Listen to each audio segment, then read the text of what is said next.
And I'll tell you guys since we're all friends. Every character I write has a piece of me in them.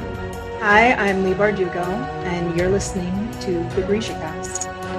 Welcome to GrishaCast, episode 64. In this episode, we are covering chapters 23 through 25 from the book King of Scars. This is your host, Eric. And I'm Terry. From Nashville, Tennessee, this is your podcast for all things Grishaverse. A world created by the wonderful Lee Bardugo. Moi savayeni, casters! Hello.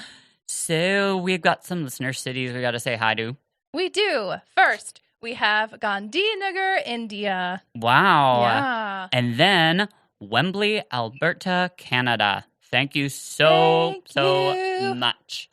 For those of you asking how you can help, we would greatly appreciate tips. $1 goes a long way. Your tips will help us to continue to bring you the GrishaCast. You can Venmo a tip to @BODHIMM. Or Cash App $, BODHIMM.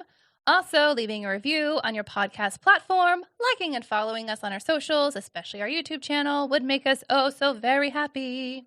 Yes, and tonight we have a very special guest with us. It is a fan. And Alex responded last week when we asked if anybody had any good tea recommendations, which I didn't think anybody even was listening to.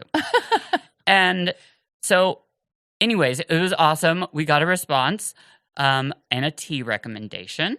And so now, let me present to you our friend and fan, Alex. Yay! Yay! Hello. Hi. How are you? I am great. How are you guys? We are good. We are great. So, we are happy. Let's just first say that Alex recommended that we try Stash is the brand, and it is a black tea vanilla chai. So, we are going to try this. And so, oh, you've already got yours ready. Do I? No, I was talking about Alex. Oh my goodness, you do. Look at you. You are more prepared than we are. She's more prepared than we will ever be. Come on. Probably. There you go with that. All right. So. Okay. The moment of truth. The moment of truth. It is here. So.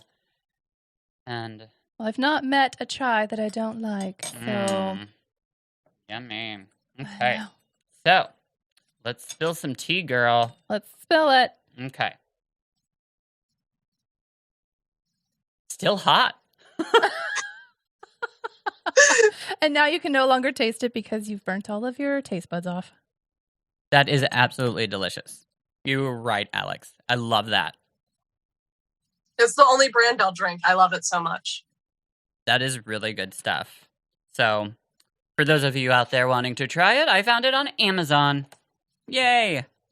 Yeah, I think I got an entire sampler pack of Stash for my partner for Christmas. So it came with so many, 100 of those things. It was really good. So that's a good brand. Agreed. So we've got some questions, of course, since we have a guest. And we have to start off with a Fjordan Marry Kill. And this is a good one, by the way, guys. So good. I did not come up with this. Sid did. And has Alex heard this beforehand? No. Or is this going to be oh my goodness. Okay. Yeah. Be prepared.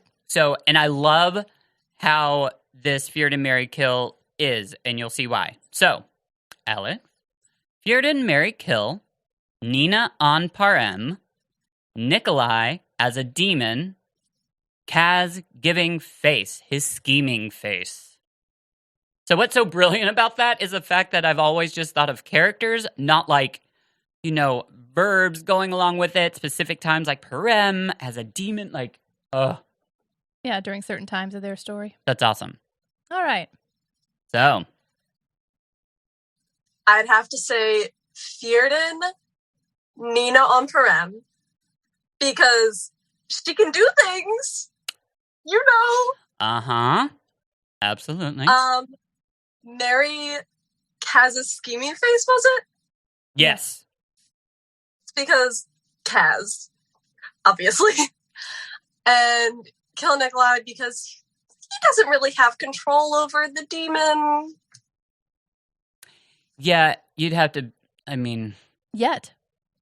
Because, I mean, think about, like, Nikolai as a demon, and, like, if you would marry or Fjordan him as a demon, Ouch. you'd get eaten, probably. And not in a good way. Yeah. So. Okay, so, like, I would Fjordan all of them.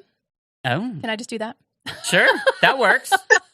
I mean, the demon's a little scary. But, like, we all like the dark stuff. So, I don't know. I mean, I totally agree with Alex. Like, I would do that exact same thing. But, like, I mean, we can Fjordan the people we marry, right? Absolutely. Absolutely. So, Alex, what you got for us? For you guys, I have Fjordan, marry, kill for Hannah, Isaac, and Leonie. Wow. That is a good one. All right, I got it. Do you got yours? Yeah, you go. Okay. So I would probably Fjordan Hannah, just for obvious reasons. We don't need to go down that road. Probably marry Isaac because he at least, I mean, we know that something is like coming up, and we'll just say that he probably will get some sort of stipend, and you know, I might get a share in that. And I actually really, I know, show me the coin. But I actually do really like Isaac. I love his character. And then probably kill Leonie just because, like, I don't know that much about her, and she's a little too sickeningly sweet for me. So we'll just go with that. Okay, so that makes me really unoriginal because I got the exact same thing. I mean, and the one thing I could say is just like, I love Isaac so much. He's just so relatable. His character. So are you going to Fjordan Isaac then? For obvious reasons? Well, I planned on marrying Oh, Isaac. okay. Well, you can Fjordan who you marry. Exactly. I've always incorporated that, duh. Don't you? It's not like a... It depends. I mean, if you marry, I always consider Fjordaning them. So, yeah. It's an important part of a relationship. Absolutely. It definitely is. Okay, so we have the same thing? Yeah. All right, what about Alex? Yeah, what would you do? I think I'd have the same thing as well. Well, it's just like the GrishaVerse.com test, guys. We all got Kaz. And Well, I actually got Wylan. That was the only other answer. Yeah. So, hey, you're one of the lucky few. Okay, so, yeah. So now we have some questions. Yeah, you've got one, don't you? Okay, sure. Yeah. I will ask you, which book did you start the Grishaverse with? I started with Six of Crows because of a cosplayer that I follow did an adorable Wylan. I'm like, well, now I gotta read it. And it matches your shirt, too. Yeah. Yeah. Super cute. I still find that just fascinating that, like, I mean, there are different ways to enter the Grishaverse. I spoke to someone the other day that started with King of Scars and loved it. And I find that impossible. But So did you go back to the beginning after you got into it? Yes, I did. Did it make more sense? Yes, a lot more. So, like, Civil War, what are the orders? There's so much happening. And then I read before, I'm like, oh, okay. exactly. Yep. And they say Alina dies in Six of Crows, so then to know that she's not really dead. Yeah. Well, so while we're on that subject of orders and stuff, do you have an order and a suborder that you would like to be in if you got to choose? If I got to choose, I'd love to be a Corporalnik healer, but that's partly because I'm in the healthcare field. Makes so much sense. That's But great. what I got from the quiz, I believe I'm a alchemy under the fabricators. Mm-hmm. I think that's along with a lot of other people too. So, we're working on something. So, I'll tell you about that later. Well, this one was we asked what you could choose. So we'll just say you're a healer. Yes. So, in the Grishaverse, where would you vacation to? Or where would you like to vacation to? I feel like I would like to vacation to Salta because the little palace is gorgeous. The Grand Palace is going to be gorgeous. It would be. I agree. As long as they're not at war and things aren't exploding. Yeah. But And if you're and if you're a healer, then that's the place you're less likely to get killed. exactly. Yeah. So now I've got oh, wait. I'm sorry. No. What character do you want to see a cameo of in Rule of Wolves? I would love to see how Elena's doing. And possibly now. I agree completely, totally, 100%. I really want that to happen. I really, really, really, really, really, really want that to happen. So what do you think Alina's up to? I think they're still doing their thing at the orphanage and taking care of the kids. Maybe they'll go visit or she'll be called. I don't know. We do know that they do get visitors. And I mean, I think it's at the end of Ruin and Rising where they talk that, like, I mean, she likes to paint and she's artistic and people are, I don't know. Yeah, and obviously the Triumvirate are stopping by. Yeah. Ugh. Give her the kefta and say you'll always be one of us. I cried. Oh. I agree. I know. It's very emotional. Eric's gonna cry. That story, like, I'm sorry, like, I love all of the Grishaverse, and then, like, when I read Six of Crows and everything else, I started loving those books more, but now I, like, have such an appreciation just for the first trilogy, because it's just, that's where everything was based, and there's just so much history in those, so,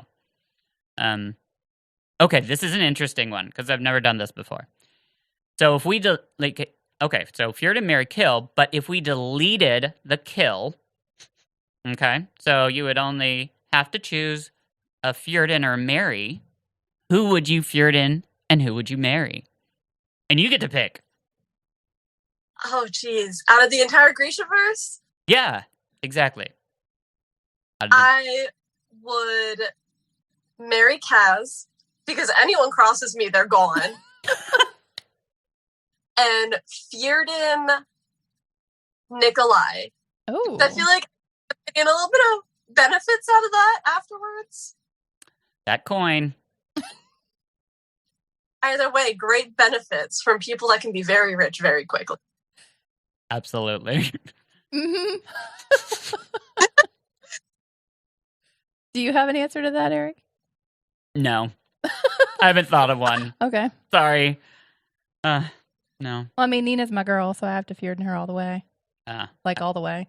And then Nikolai is who I would marry. I'll think about it. Move on to the next question. I mean, if you don't, I mean, like, yeah, Nikolai. I mean, we're just like, but Kaz is so smart. That's such a smart answer. Okay, fine. Well, it's really hard. Yeah, I can't answer that yet. Circle back. Yeah, we'll circle back to that one. So, obviously, the trailer's been released, and I feel like that is one of those moments in time that, for us Grishaverse fans, we will never forget. Kind of like, I don't know, there's just places in history when things happen you will never forget. When the trailer was released, where were you? What was going on? Your experience. Well, like, I work nights, so I was asleep when it dropped. I woke up and I got all these messages and people screaming at me about it. So I immediately hit Instagram. I'm like, oh my gosh. And I was crying. I was shaking. I was screaming. My neighbors called. They're like, are you okay? I'm like, yeah, I'm fine. I promise. Wow. Well. Yeah, we were texting each other, crying. I had a Zoom Yeah. meeting. I had to run to the bathroom to see it, and like I started immediately crying when after the end shows for Netflix and the music starts and you see this burst of light and Mal is running and saying, "Elena!" I burst out in tears. And then had to walk back into my job and was red-faced and people were like, "What's up?" I was like, "Just watched the trailer to my show." One of my stories. So, anyways, well, you've got something to share with us. So, what is that, girl? Okay, so the Grishaverse has a Discord. And for those that don't know what that is, it's basically a giant group chat where there are different chat rooms within it where we can talk about the show, talk about what we're excited for, books coming out and all that.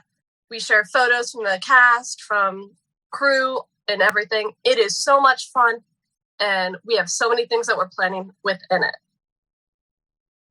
And I will let you know, I actually just became a member and 100% agree.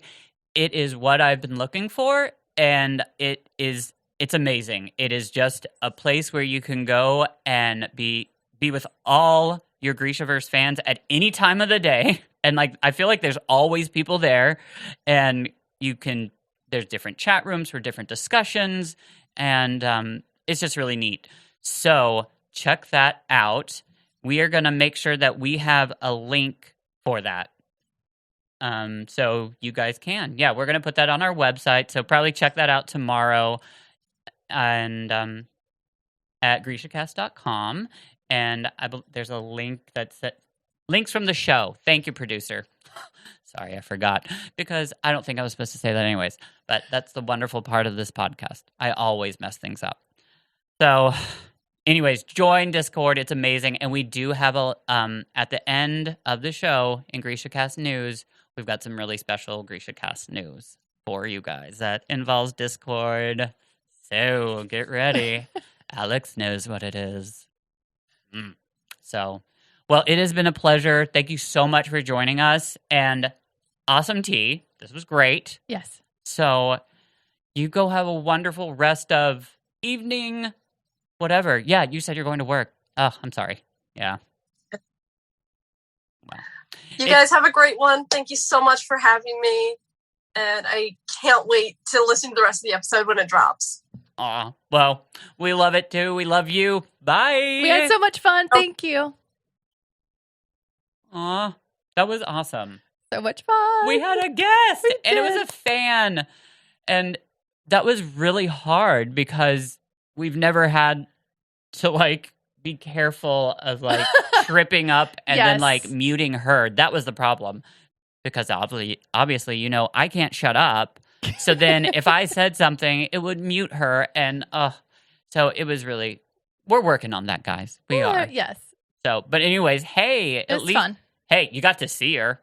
That was amazing. Alex is great. She is, and Alex is amazing. We've got some really cool stuff planned for you, but we need to start this show. So, Get the show on the road. yeah, okay. So hit it, girl. You got the chapters. All right. I have chapter 23, which follows Isaac. And if I could have read the entire chapter, then it would have been appropriate because a lot of information falls in this chapter. Not a lot of like actual action happens, but like a lot of background information. So I started this off with a quote, which is Eric's favorite thing to do. But I just like Isaac's chapters. He'd made it through 3 days of parties, dinners, and meetings, and no one had attempted to murder him again. It was a bit like being on the front. You survive for an hour, then another hour. You hope to make it through the day. At night, Isaac fell into bed and lay staring at the ceiling, heart pounding, thinking of the many things he'd done wrong and the many more things he was bound to do tomorrow. So that's where he is. So today, they're going to enjoy the morning on the lake beside the little palace, and then they're going to picnic on the shores. We've arranged. I love a little picnic. I know they're going to have a little picnic. I think on the barge, I think is what they said. And so then I have another quote because I just, have to do it. We've arranged for you to spend some time with the shoe princess before lunch, Tamar had told him. And I do what with her? Be charming. Ask her about her guards and how long she's known them. Get us any information you can. Can't you and Tolia just bond with the Tav guard over your shoe childhoods or something? The twins exchanged a glance. We're worse than Rovkins to them, said Tamar. We had a shoe father, but we wear the tattoos of the Sun Saint and serve a foreign king. Why did you choose service to Ravka? We didn't, said Tamar. Tolia put his hand to his heart. We chose Alina. We chose Nikolai. All of this, he gestured to the palace grounds, means nothing. Isaac didn't know what to say to that. He considered himself a patriot, but he could admit, unlike the king, Ravka had never particularly been kind to him. End quote. So that just kind of gives a little background on Tolia and Tamar. That they chose Alina. They didn't necessarily choose Ravka because Ravka hasn't always been awesome. Yeah. That's dedication. Yes, it is. One more little quote before we move on that just hit in just the right way when Isaac is asking what to do with the princess and Tamar says, quote, just listen to her. Ask her questions. Women don't want to be seduced. They want to be seen and listened to, end quote. The truer statement has never been spoken. So take note. Take note. This is some damn good tea, too. It is. Sorry. All right, so they're on the barge for the picnic. And Isaac... The barge. The barge. Oh, barge. That's a fun word. It is. And Isaac is trying to look relaxed by drinking some, peach wine or something. A Fjordany ambassador wants to tour the Grisha school. Weird. But Jinya is like, oh, silly, you can do that whenever you want to, but the students aren't here right now. They're traveling with their teacher, so sorry, it'd be boring. But really, they sent the students away because they knew that the enemy, the Fjordans, were going to be there.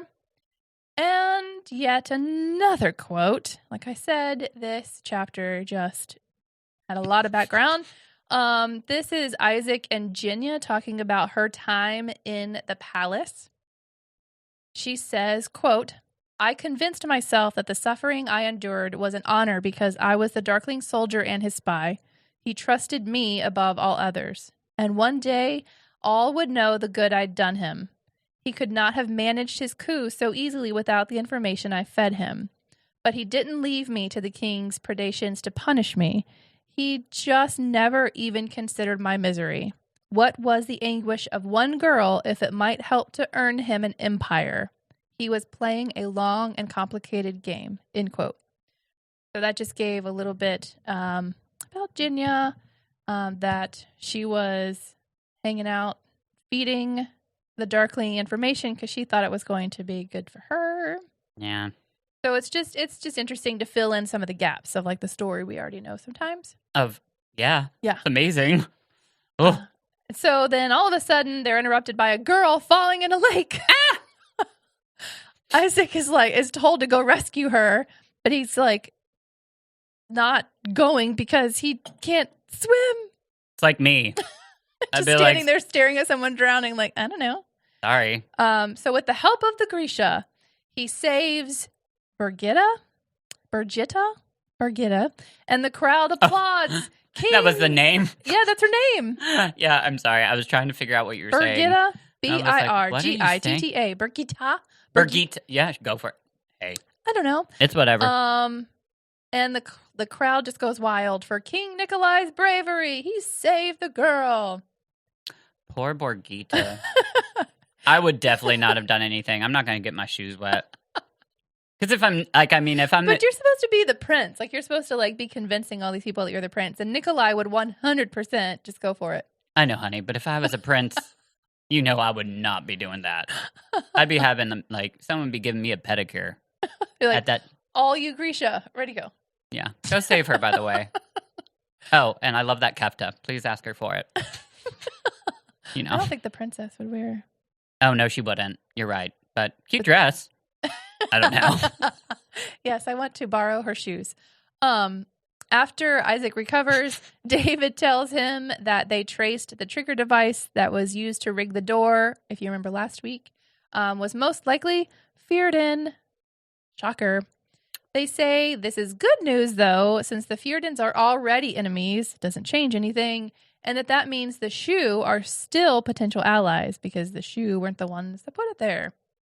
And even though the Kirch tried to get into the labs for some reason, why they did that wasn't very clear.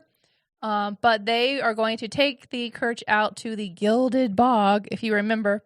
That is Count Kerrigan's place, to show them the Ismarzia. And if you don't remember that, that's the cool new submarine. That's right. Ismarzia. Ismarzia. After they get through the plans of the night's formal dinner, Isaac decides to go for a little walk. Toya follows, of course, and by one of the ponds, Princess Airy, the Shoe Princess, sat on a wide rock. Seeing this as the perfect opportunity to make up for not meeting her, because remember, he was supposed to go meet her, but then Chick falls in a lake, he decides to sit down and chat her up. We learn a lot about her, like how she's expected by her family to marry him, and how she would rather actually be a Tovgard. Mm-hmm. I like that name. Tovgard? Yeah, I do. Yeah. I just, like, once I was able to finally pronounce it, yeah. Yeah, because it looks like Tav Garad. He takes this opening to talk about her little soldiers there. They come from all over to test and train and hope to be chosen. If chosen, they leave their families just like Grisha do, and it's the hardest on the sets of twins, which are actually very common among the Shu. Remember Toya Tamar? Well, yeah. So the princess and Isaac recite some poetry, which he wasn't supposed to do, but the princess likes poetry. They talk about inappropriate things like belching, and they enjoy so many laughs together. Ha ha ha ha. You want to talk about inappropriate things, go to the very beginning of this podcast. The very beginning. Yes. It's short-lived, though, because the Fjordan princess walks up and interrupts them, and that's the end of the chapter. Well. So I love that chapter. It's good. Yes, there's a lot of stuff in there. Again, like not a lot of action, really. Just like we get a lot of little pieces to everything. Yeah, and I'm proud of the way, like, I'm proud of him. Like, he did a good job. Isaac, like, did what he was supposed to do. Yes. He pretended to be Nikolai. He did what he needed to do for the crown. Do it. That was very Very manly of butch. you. That's the Butch Eric. Butch. Actually, no. I'm sorry. There is no Butch Eric. That why I is was one of my laughing. characters. So, yeah. Remember the Apparat? He needs to come back.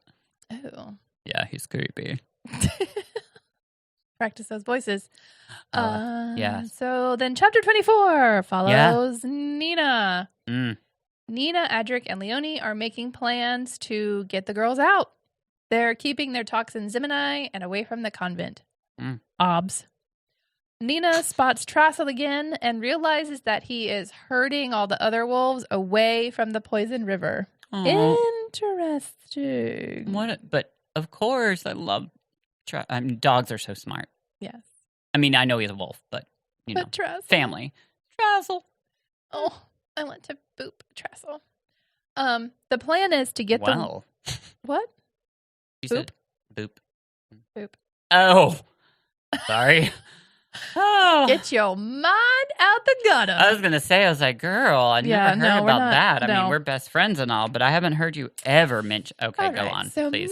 Moving right along, the plan is to get the women and their babies out and make it through the checkpoint before anyone knows they're missing. It also involves explosives, by the way, and Leonie is reluctant because she'd obviously be the one to. That's why she's reluctant. She'd have to build the explosives. Right. Okay. So I got it, girl. I mean, yeah. All right. Love you. We need a distraction, said Nina. Once we get clear, the bombs will start a fire in the active portion of the factory that will spread to the maternity ward. By the time it's extinguished and they realize there are no bodies to be found, the girls will be well on their way to Hajar. There, a whaler commissioned by members of the Hringza would be waiting to take them to Ravka. They will also get regular Jurda, and Leonie will create a sedative so that the women can get through their addiction on the journey. So they're going to give them, like, Yeah. real Jurda, not Jurda Parim. In our world, that would be Kalotapin. Uh-huh. Yep. So Adric will wear a soldier's uniform and stuff the sleeve because a real Fjordan soldier wouldn't be missing an arm. Right. Nina and Leonie will wear Spring Maiden pinafores. And Spring Maidens. Spring Maiden. It's like their word for nun, I think. Yeah, it's so weird. Yeah, well, mother, and spring. Exactly. Yeah. I'm glad you think Lots those of are water. like spring. Yeah, I think those are both just weird. Nouns. It's a lot to do with agua. Nina also says that Hana will help, though the other two are skeptical. The next morning during Zimini lessons, they were interrupted when the well mother sent someone for Hana because, hi, your daddy's here. Pop. Everyone, including Hana, looks visibly shaken. Like everyone is freaked out, which is starting to like worry Nina. Yeah, like she's like, "Hey, have fun," and then they're like, "Oh no, Mia Yonderstadt, he wants to meet you too." I don't want to do it. So they walk down to the well mother's office. And there's a man standing in the window, and Nina's blood runs cold as she realizes who the man is before he even turns around. It's Jarl Broom. Bum. So, yes, that is Hana's daddy. Did you see that one coming? I didn't when I first read this. I absolutely did not. I kind of did. But you did. Yes, I did. I didn't. I don't know if I said it. You didn't, but I knew. You and I were talking, and you said, "I have." You had like a thought, an inkling. like, yeah. Yes, an inkling. Yes, that because of the way they kept saying that Hana worries about her dad, and her dad is like really into like Fjordan values, and we knew that Jarl Broom would have to come back at some point, and they were talking about Hana kind of in the way they did like Wylan. Like they were hiding Wylan's dad about who he was, but he was worried. Yeah. So anyway, see, you're such you're a brilliant reader that catches those. I'm just like, I never catch that stuff. I just keep reading. So like, I kind of wish that I didn't catch it so that I could be like, oh, because when it comes to it, I'm like, So apparently his scalp had come off, like in the big battle, and somebody had sewn his scalp back on. There's like a seam. And no hair. Bah. I bet that is atrocious. Oh, yes. On a very terrifying man, yes. Get a hat. So after some hellos to Hana, he turns to Nina, or Mila, to question her about how old she is and where she learned Zimini, etc., etc. She learns in this conversation that he responds well to flattery and timidity, and she starts to use that to her advantage. He seems very satisfied with her answers and her demeanor, but wants to question the other two Zimini traders, which we know as Adric and Leonie, so they better get their story straight. Get up on it. As he leaves to chat with Hana, the well mother accuses Nina of wanting to woo Jarl Broom. Ew. But Nina remembers Kaz's words. What's the easiest way to steal a man's wallet? Tell him you're going to steal his watch. So she will use the well mother's accusations to her advantage to distract the well mother from her actual plan. Brilliant. Kaz is here. Hana is actually like freaked out by Nina's performance and why she acted so weak. And Nina tells her that she has to know how ruthless her father is, like how dangerous he is. Like, you have to know this, girl. Yeah. And she's like, I just had to do what I needed to do. Hana eventually accepts it, and they have a tender moment talking about Nina's past and how Hana would like to have Nina's confidence. Nina says that she's glad that she met Hana, and Hana responds with, "Oh, that's good, because my father wants you to come to dinner tonight." Well. Apparently, Nina gets a scheming face of her own because Hana says, "You're planning something, aren't you?" And Nina's like, and I want you to become who your father has always wanted you to be. End of chapter. I feel like that chapter should have ended with a snap. A Nina snap. Yep, like when you're done reading it, yep, snap just comes out. Mm-hmm. She said, "Girl." That's what she said. So you did good, girl. You did those 2 chapters. Thanks! Hey, yeah, you got it. And then, okay, so let's move on into chapter 25, which is our last chapter, and it is Nikolai. And starting off with a quote. Nikolai was getting better at calling the monster, but his mood seemed to be growing darker. He was quieter and more distant at the end of each visit with Elizaveta, though it was Zoya who had to face drowning. By now, they didn't think Elizaveta had any real intention of killing her, but the monster still seemed to believe the threat was real, a fact that didn't sit well with Zoya.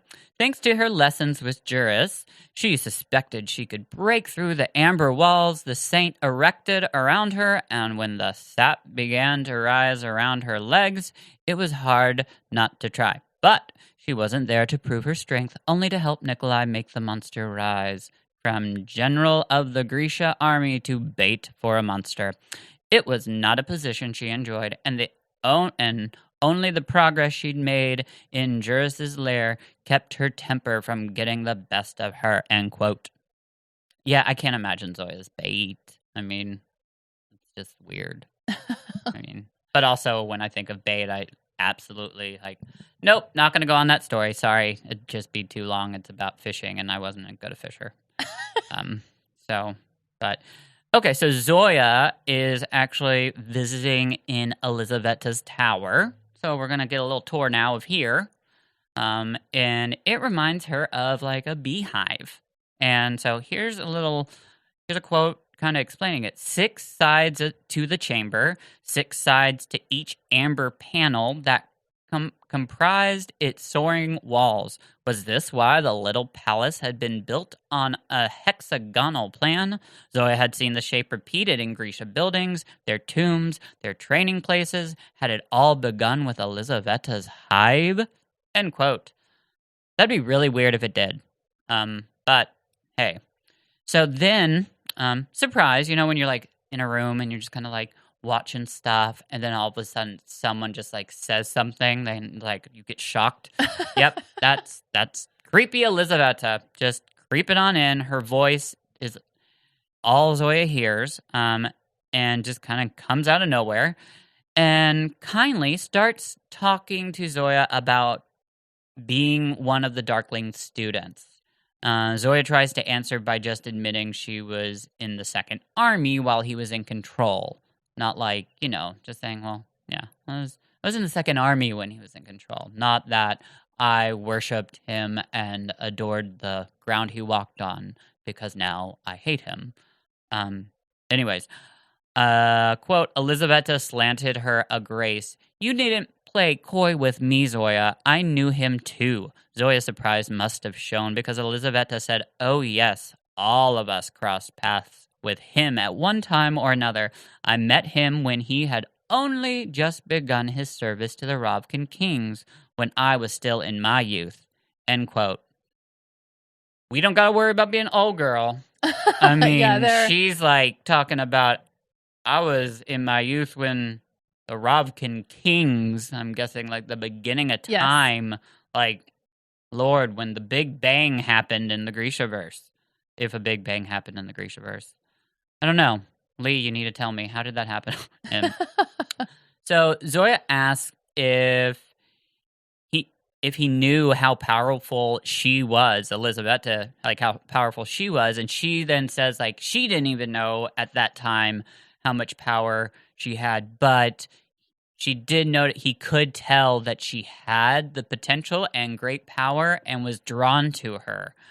Zoya asks what he was like, and Elizaveta says, arrogant, idealistic, beautiful. Elizaveta smiled ruefully, her fingers trailing the spine of the thorn tree. It curled to meet her like a cat arching its back. I met him many times through the years, and he adopted many guises to hide his true self, but the faces he chose were always lovely. He was vain, end quote. I just love that history.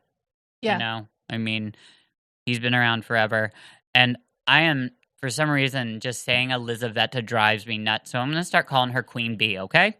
So, Queen Bee then tells Zoya that she sees the way King Nikolai looks at Zoya, and that is the reason that she uses Zoya's bait to bring out the shadow monster. Zoya, I guess, just hasn't really thought about this, and yeah. But she does notice that the bees in this hive are acting very oddly. They sound weird. I can't imagine what that would be like, because I can't imagine a bee sounding weird. Terrifying. I mean, bees are scary anyway. Yeah, and this whole like tower that she's in just sounds very weird. It makes bees very scary. It makes the hive very scary. Because I mean, I don't know. Anyways, Zoya then, this is a quote, says, "What's down there?" Zoya asks. "What's wrong with them?" Talking about the bees. "The bees are every part of me," said Elizaveta. "Every triumph, every sadness. This part of the hive is weary.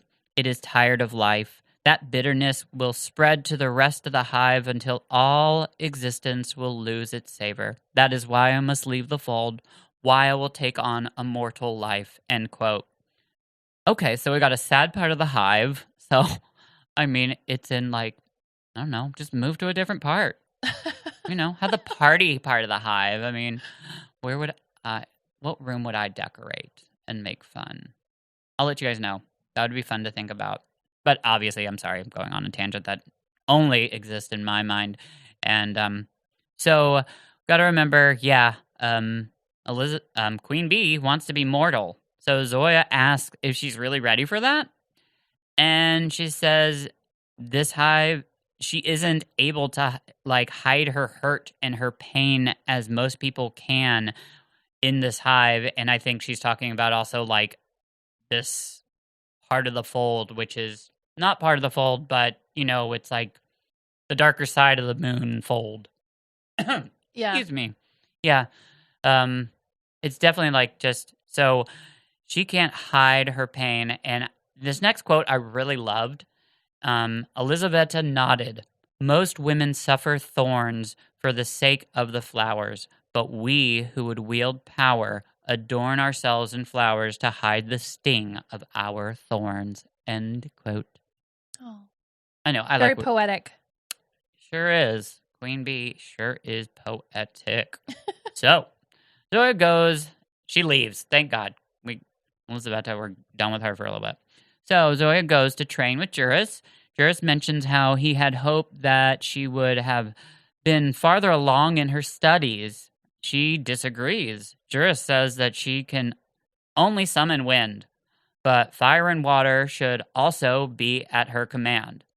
So, like, Zoya, who has been, like, perfect at everything, I'm sure is just, like, shocked. Yeah. Like, what? I've been working my tail off. And, yeah. So, here's this quote. "It didn't seem possible, but in only a short time, Juris had shown her that the boundaries of Grisha power were more flexible than she'd ever have believed. Are we not all things?"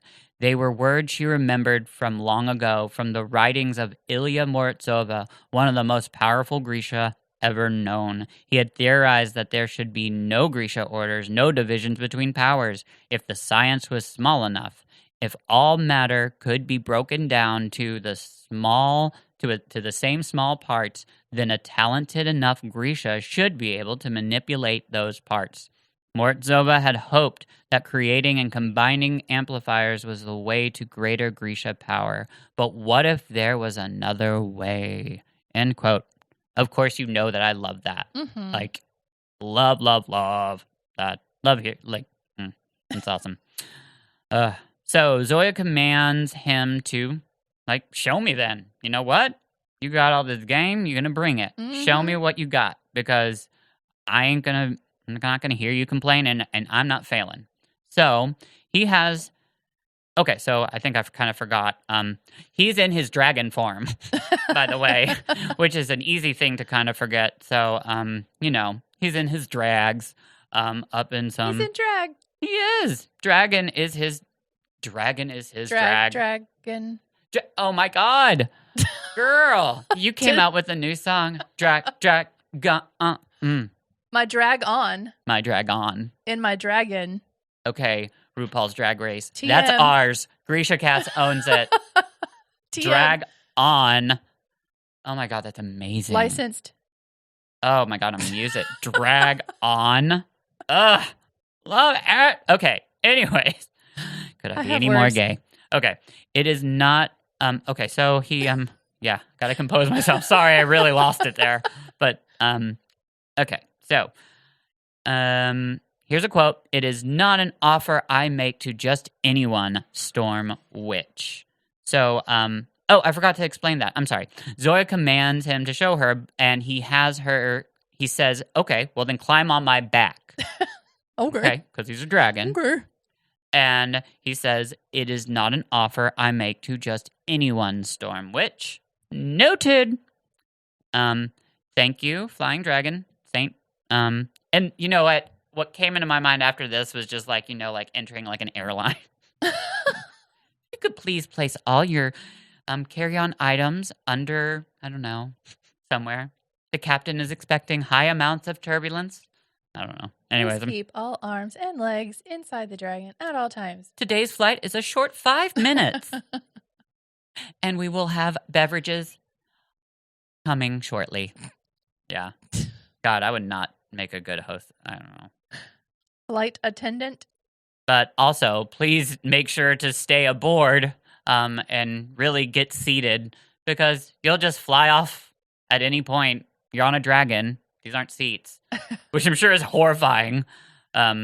Anyways, Juris tells her to hold on tight, and she climbs aboard. Here's a quote. Zoya gasped and clung tight as Juris's wings flapped once, twice, and he launched himself into the colorless sky. The wind rushed against her face, lifting her hair, making her eyes water. She had flown before. This was definitely her Beyonce moment, the hair flying. Okay. This was nothing like that. Oh, yeah. Okay. She had flown before and had traveled on Nikolai's flying contraptions. This was nothing like that. She could feel every shift Juris made with the currents as he rode the wind, the movement of the muscles beneath his scales, even the way his lungs expanded with each breath. She could feel the force of a stampede in the body beneath her and the heaving power of a storm-tossed sea. So they're flying, end quote, they're flying into the fold, and she kind of starts to see something in the distance, doesn't really know what it is, and she starts to kind of recognize it. This dark spot on the fold happens to be Novosibirsk, or what's left of it. We got to remember that was destroyed by the Darkling in Shadow and Bone. Yes. I'm sure it was built up a little bit, but I'm sure after that also, there's a lot of negativity in that area. So this sends Zoya down memory lane, where we find out a lot about Zoya and the way she grew up. And I found this so interesting because obviously I think this is what made me fall in love with Zoya too. So we find out that she grew up poor and was just always trying to get her mother's approval. And also she was always lovely. But at age 9, Zoya caught the attention of a 63-year-old. Okay, so that's weird. And he had already been married twice, and, just like a good mother would, thinks that, you know what? Maybe I'll let the 63-year-old man marry my 9-year-old Zoya. Because that is so kind. Yeah, anyways. The mother's name is Sabina. Not Sabrina, but Sabina. And I find it horrible. It's scary. It's sad. So literally she plans this marriage that is going to happen, and Sabina's obviously doing it for money, because why else would you do that? And doesn't care about Zoya's feelings at all. And it's just so sad because you think, you read that Zoya is just constantly trying to get her mother's approval, so she's doing this, and so anyways, we find, finally there's a good part, we meet Liliana, who we've read about, and Liliana is Sabina's good sister. Yeah, so Sabina's the bad witch, and Liliana is the good Glinda witch. So she comes to save the day. She comes to the house the night before the wedding and is just begging her sister to, like, listen to reason and think, like, you can't do this to your daughter. And don't forget, she's 9. But she doesn't care about it at all. And Sabina kicks her sister out of her house. So the next morning, the wedding is about to happen in at the ceremony, Liliana was there and starts preaching how disgusting the situation is. So you got, I guess, it's probably during that moment when they're like, does anybody disagree with this marriage or forever hold your peace? Liliana, I guess, steps up. And this is probably when she said that. So the groom started to get a little upset, and this is a little graphic, but starts to beat Liliana until the fact that her eyes roll back in her head. So this is pretty hard for Zoya to see, too. Zoya's still, she's small. Here's the quote. Zoya screamed, the sound tearing from her, an animal cry. A wild gust of wind slammed into Valentine Gronkin. Oh, sorry, forgot to tell you that's his name, but I didn't care. Anyways, that's the groom. Knocking him to the ground, his walking stick went clattering. Zoya fisted her hands, her fear and rage pouring from her in a flood. A churning wall of wind erupted around her and exploded into the eaves of the church, blowing the roof from its moorings with an ear-splitting crack. Thunder rumbled through a cloudless sky. The wedding guests bellowed their terror.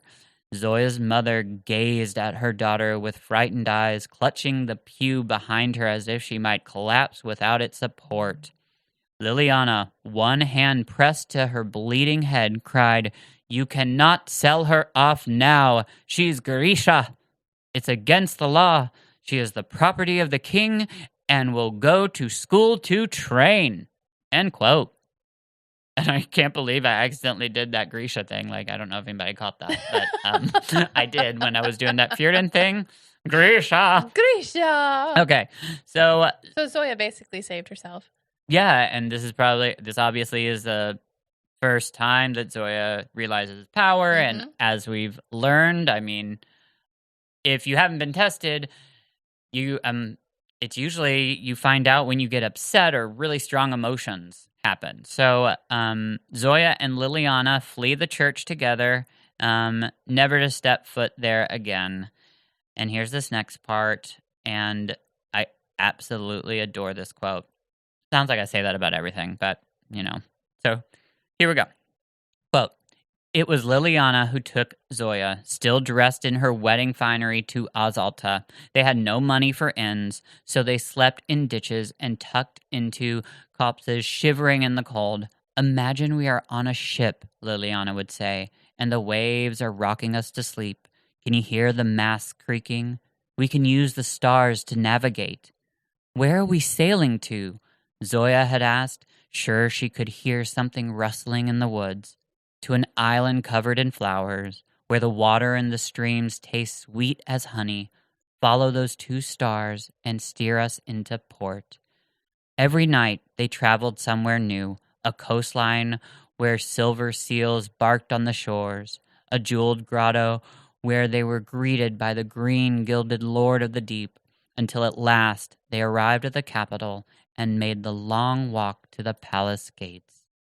End quote. And I'm in tears because, come on, that is, if you caught in the beginning, when Zoya's talking about her room and the way she designed it, there's this small little ship with 2 stars. Yep. Ah! Nobody else feels that way? Yeah, it's very sweet. Oh, but I can't hear you guys. I'm sorry. But yeah. They're all yelling back at you. Yes, I'm crying. I hope everybody listening's crying right now. Oh, I did do a good performance of that. you did. Good job. Okay, so anyways, moving on. Yep. Gotta move it. So, So they're at Alzalta. So Zoya gets tested, and of course they discover that Zoya's got power, but actually it's a little bit astonishingly like a unique power, they notice. The testers gave Liliana some money for the travels, and also that was just the way that it happened. If someone brought a Grisha to the small palace, they got paid for bringing them there, because obviously, think about the world then. Grisha, like especially children, like they're gonna be killed if they're Grisha. Mm-hmm. Zoya didn't want her to leave, and this is sad. Here's this quote: "Will you be all right?" Zoya asked her. "I will be fine. I will be better than fine, knowing you are safe. Go now. I can hear the chickens clucking. They're very cross with me." Liliana kissed both of Zoya's cheeks. "Do not look back, Zoya. Do not look back at me or your mother or Parnichna. Your future is waiting." End quote. That was really good, but I don't think I said that. Panichna? Yeah, Panich. There's no N before. Sorry. I just kind of went with it, you know? Pachina, I think is what it is. Hakina? Yeah. I should have listened to the audiobook again. Research. But I love that, like, my, like, theater, like, just came right in, and I was just like, whatever, Panichna! Yeah, we'll just make it. Yeah, So- if you don't act like it's wrong, then it's not wrong. Yes, exactly. And that, you know, the rule of drag, if you don't know the words, then you just say watermelon, watermelon, which always made no sense to me, because if you see someone mouthing watermelon over and over and over again, you see them mouthing a watermelon. On stage, it's watermelon peanut butter. Oh, well, I forgot the peanut butter part. I don't know about, I mean, drag, they just said watermelon, but like when all the time when on stage, like if you, Oh, well, that did Forgot kind of them. look like yeah, if you dragish, just say yeah. like, You're going to have to go and watch that on YouTube. or mouthing words. was really no. good. It's good for a podcast Yes, to it like is, mouth isn't words it? and not say anything. I told Chris we should never do video. Okay, so anyways, moving on. So I know I always get myself distracted, but training started right away. Zoya was just, you know, ready and would write letters to her aunt Liliana, and you know, it was just cute because like Liliana would say that she's like, the chickens are good. And I guess Liliana is like just, you know, lives on a farm, hangs out with the chickens. Oh. Parents of Grisha, by the way, parents of Grisha children got a stipend if their Grisha were being trained. So, all of a sudden, okay, so here's this quote. When Zoya learned this, she petitioned the bursar to send the money to her aunt in Novosibirsk instead. Liliana Garin is my guardian, she'd told him. Are your parents dead then? Zoya had cast him a long look and said, not yet. Even at 10, she'd had such cold command in her eyes. End quote. Yeah, go girl. Zoya studied hard, and 6 years later, as a junior soldier, she was allowed to cross the fold of Novosibirsk. She was so excited, she ran as fast as she could to see her aunt, and when she did, she found her, she learns that there's this little boy in there, and Liliana is, like, of course, being, like, so nice and taking care of this poor little orphan named Lada who had lost his parents, not being able to have returned from the fold. So, anyways, that's just sad.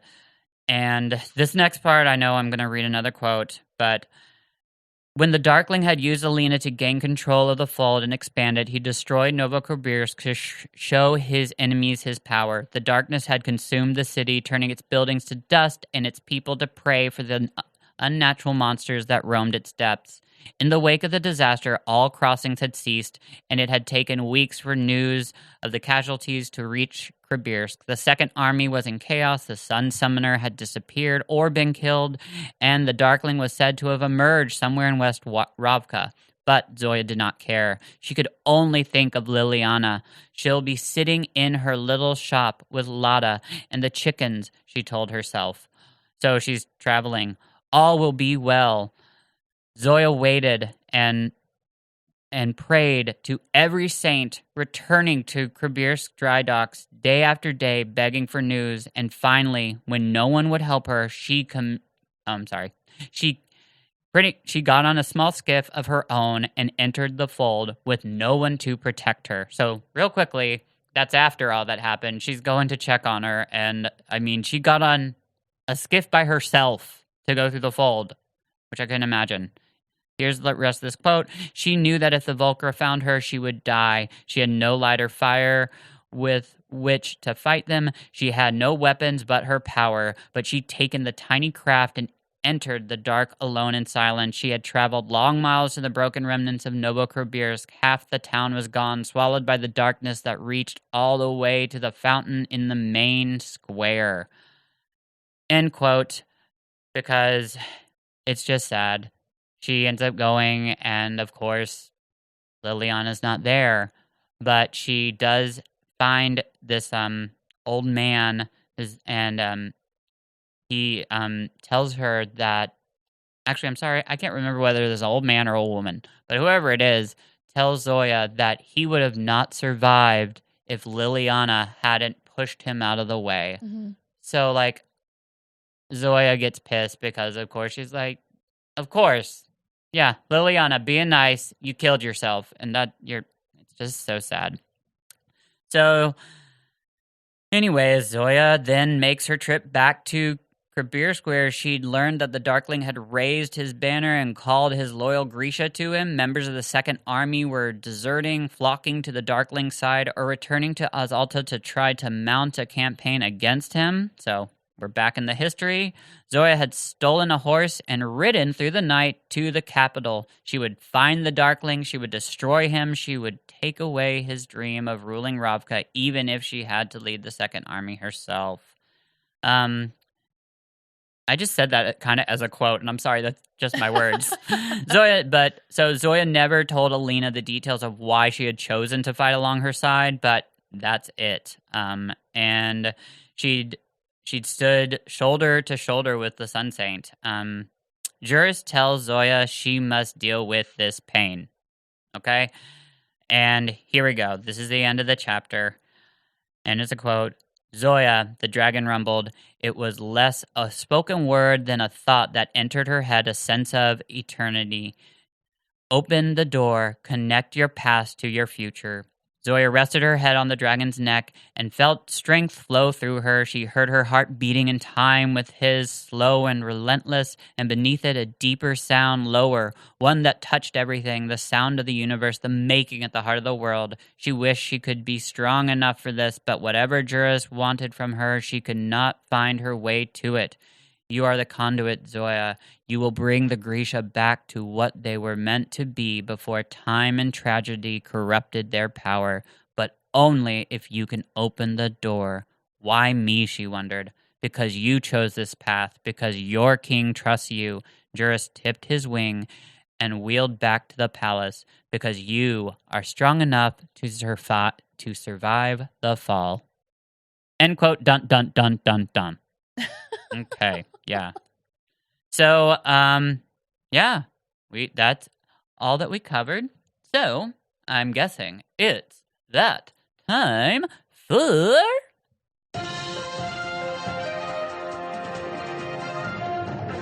GrishaCast News! Sorry, I just drifted off. I'm sorry. I started thinking, I actually started watching the graphic, and I realized that, I think I always dance during that part. Yes. And I realized just then that no one's ever seen me dancing at that part. Nope. Because they're seeing that. The graphic, yeah. Yep. Okay, moving on. So, yeah, we do have some big news. Okay, so this has to do with what we were talking about in the beginning. So, GrishaCast and Grisha Circus Discord, which is our lovely friend Alex's group and everything, we are going to be together sponsoring, creating a Netflix and chill Shadow and Bone premiere watch party marathon. That was long. Netflix and chill. Netflix and chill. Yeah. I'm not chilling. Well, girl. Okay. And this is not for the faint of heart because, I mean, we're watching the whole thing. Okay, we'll be watching it in the entire season with breaks. And the cool thing is Discord will be able to have like discussions if you want and like during the viewing. And this is an app on your phone or on your laptop. Lots more will be revealed soon, but as you know, of course, Friday, April 23rd, we will be setting a time later in that afternoon. We're not going to do it like right when it drops because here that's like 3 or 4 in the morning. Yeah, no. So we're going to figure out a time. We need to sleep. Yeah. We need to get our rest. Yes. For what's coming. We do. So we're going to have like a party. We're going to have like a pre-party. It's going to be kind of cool. We're going to have some fun discussions, maybe a little live entertainment, and more will be revealed. So that's all on the Discord app. And yeah, so to become a part of Discord, go give me a couple days, but go to GrishaCast.com to connect to that link, okay? Links and from the show. Yes. She can... Yes, thank you. You're obviously my memory. So that's some big stuff. More will come soon. Obviously, also, Rule of Wolves comes out on Tuesday. Mm-hmm. That's exciting. And I wanted to show you my pre-order gift showed up today. Oh. Look. And oh, wait. Oops. There you go. A little pan. I know. It wasn't a surprise because we knew what it was. But still, it came in the mail. I love that stuff. That's cute. It really is. Another pin for your twin bag. Well, yeah, pretty much. And this is going to be a surprise for Terry. We have a TikTok. Well, that's not the surprise. Okay. I knew that. Yes, we now have a TikTok. We're going to learn how to use it, like, real quickly, because after this show, we're done when we're recording. I've got a quick little new game that I'm going to play with Terry, and it's called Inferni Flame Association. Ooh. Mm-hmm. So that's the surprise for Terry. She didn't know we're going to do that. So we're going to try it real quickly. So if you're interested in figuring or learning what that is, check us out on TikTok. Mm-hmm. I'm not going to get used to saying that. Okay, so that's it, folks. Next week, we're going to be reading chapters 26 and 28. 26 through 28. Sorry, yes. We're not skipping 27. Yeah, please read 27. 26 through 28. Okay, it's been a long one. We love you guys. We Thanks. love you. You've made it this far. Thanks for hanging in there. Good night. Bye. Like, we're at the end of the hour, so my voice is a little husky. A+. No mourners. No funerals. This has been GrishaCast. Connect with us on the web at GrishaCast.com. Send an email to info@GrishaCast.com. Follow us on Instagram, Twitter, Facebook, YouTube, and now TikTok at GrishaCast.